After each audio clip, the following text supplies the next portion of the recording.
आवारा कुत्तों से मोहल्ले को, प्रत्येक मोहल्ले को मुक्त कराने की व्यवस्था करेंगे। उनको आपत्ति इस लाइन महिला मैं नहीं देखा हूँ, उन्होंने थोड़ा भी सहानुभूति प्रकट नहीं किया। जो लाम काप में रहते हैं, एसी में रहते हैं, अंगरक्षक के साथ रहते हैं, गाड़ियों की काफिला के साथ चलते हैं, वही लोग गरीब के बारे में छोड़िए। What is this mean? हीरोगिरी छोड़िए। मुजफ्फरपुर नगर निकाय चुनाव हाई कोर्ट के निर्देश के बाद कुछ दिनों के लिए स्थगित हो गया है, लेकिन एक बार फिर से मुजफ्फरपुर नगर निकाय चुनाव जो है सुर्खियों में आ गया है। वजह है इसकी कि पूर्व केंद्रीय मंत्री मेनका गांधी का इसमें दखल देना। क्या मैटर है और क्यों मेनका गांधी ने इस नगर निकाय चुनाव में दखल दी है, इस चीज़ को लेकर हम आपको आज जानकारी देंगे। तो आपको हम बता देते हैं कि वार्ड 30 के प्रत्याशी नीलम देवी का एक मैनिफेस्टो जारी किया गया था चुनाव के दौरान, जिसमें उन्होंने कहा था कि शहर में जो आवारा पशु है, जिन कारण आम जनमानस को काफ़ी परेशानी होती है, तो अगर उनको चुनाव में मौका मिलता है, जनता उनको आशीर्वाद देती है, तो उस आवारा पशु से वो निजात दिलाने में उनकी कोशिश जारी रहेगी और शहर से आवारा पशुओं को वो बाहर करने में अपनी भूमिका निभाएंगे। इस वजह से लेकर जो मेनका गांधी है पूर्व केंद्रीय मंत्री, उन्होंने वार्ड पार्षद पति जो है उनके अधिवक्ता, उनको उन्होंने कॉल करके मानसिक रूप से प्रताड़ित करने का इन्होंने आरोप लगाया है और इसके खिलाफ उन्होंने एक याचिका दायर की है। तो क्या मामला है हम जानते हैं उनके पति अधिवक्ता सुशील कुमार से। तो सबसे पहले सर आपका हमारे चैनल में स्वागत है।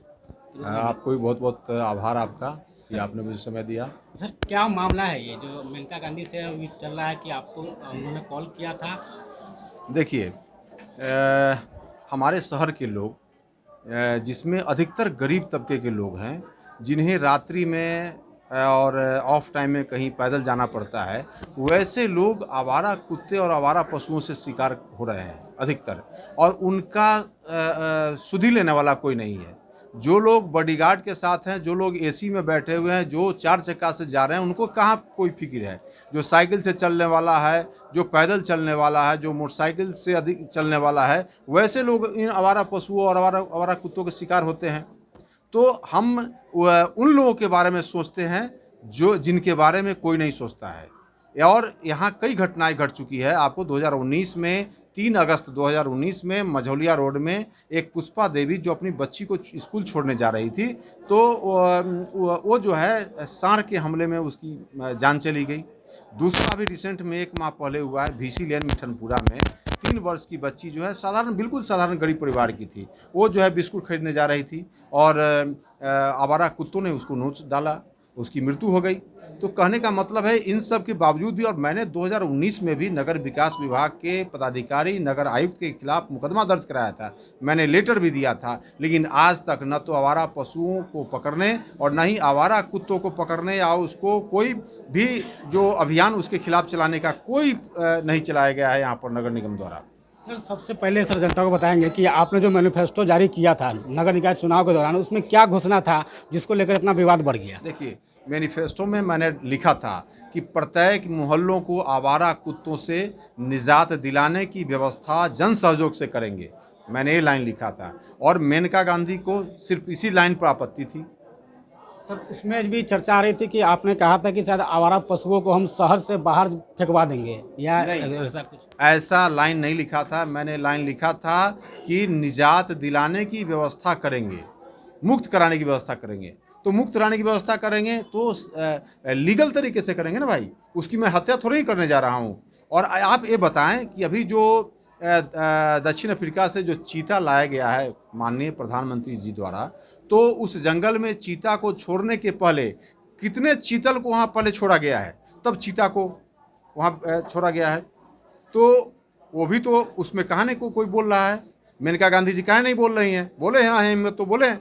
अभी जो है दरभंगा में एयरपोर्ट को वहाँ पर जो है कई खतरा उत्पन्न हो गया है, ये जंगली सुगर और ये जो घुरपरास है उससे अभी उसको मारने का आदेश मिला है, कल मैं अखबार में देखा हूँ। तो क्यों नहीं बोलते हैं लोग? सर क्या बात हुई थी, जनता को बताना चाहेंगे कि मेनका गांधी जी के ऑफिस से आपको कॉल आया, तो क्या बात हुई उनको जो आपने केस दायर किया कि आपको मानसिक रूप से प्रताड़ित किया गया? देखिए, उनका जो है बार बार यह आपत्ति थी कि आपने घोषणा पत्र में यह बात क्यों लिखा है कि मुक्त आवारा कुत्तों से मोहल्ले को, प्रत्येक मोहल्ले को मुक्त कराने की व्यवस्था करेंगे। उनको आपत्ति इस लाइन पर थी। उनको उनको जो है मैंने जब कहा कि 2019 में एक महिला की मृत्यु हो गई है, अभी 1 माह पहले 3 साल की बच्ची की मृत्यु हो गई है कुत्ता के नोचने से, तो थोड़ा भी इतना संवेदनहीन महिला मैं नहीं देखा हूँ। उन्होंने थोड़ा भी सहानुभूति प्रकट नहीं किया। जो लाम काप में रहते हैं, एसी में रहते हैं, अंगरक्षक के साथ रहते हैं, गाड़ियों की काफिला के साथ चलते हैं, वे लोग गरीब के बारे में क्या सोचेंगे? थोड़ा भी अगर संवेदनहीनता हो, संवेदन सुनता होता तो कम से कम उस परिवार के बारे में जानकारी लेते और उन्हें आर्थिक मदद करते। सर, आपने क्या मामला दर्ज कराया है उनके खिलाफ?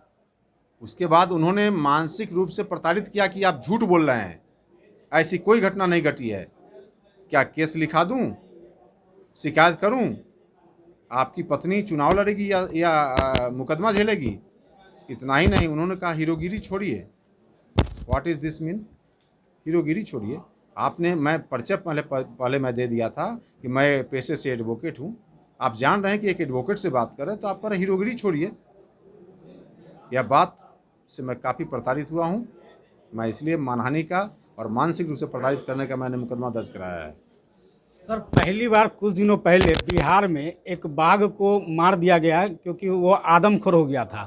उसने 9 लोगों पे हमला किया था और उसमें से 8 लोग जो है जिनकी मृत्यु हो गई थी, जिसके बाद सरकार के आदेश के बाद बाघ को मार दिया गया। तो ऐसे में सर, जब शहर में आवारा कुत्ते जब आम इंसान को काट लेते हैं, जिनकी मृत्यु हो जाती है, तो उस पर सर कानून क्या कहता है? सर, इसका थोड़ा बता सकते हैं सर? कि देखिए, इसके लिए तो जो ये जो म्युनिसिपल एक्ट है उसमें कोई भी घटनाएं घटती है आवारा पशु या आवारा जानवर से, तो इसके लिए पूरे नगर निगम जिम्मेवार है और उसके लिए नगर निगम पर पीड़ित व्यक्ति को मुकदमा करना चाहिए, नगर निगम के नगर आयुक्त पर, प्रशासक पर। तो अभी आप सुन रहे थे वार्ड पार्षद प्रत्याशी के पति अधिवक्ता सुशील कुमार को, जिन्होंने पूर्व केंद्रीय मंत्री मेनका गांधी के ऊपर में मानहानि का दावा किया है और उन्होंने आरोप लगाया है कि उनको मानसिक रूप से प्रताड़ित किया गया। तो ऐसे ही ताज़ा जानकारी जुड़े रहिए तिरहुत नाव के साथ।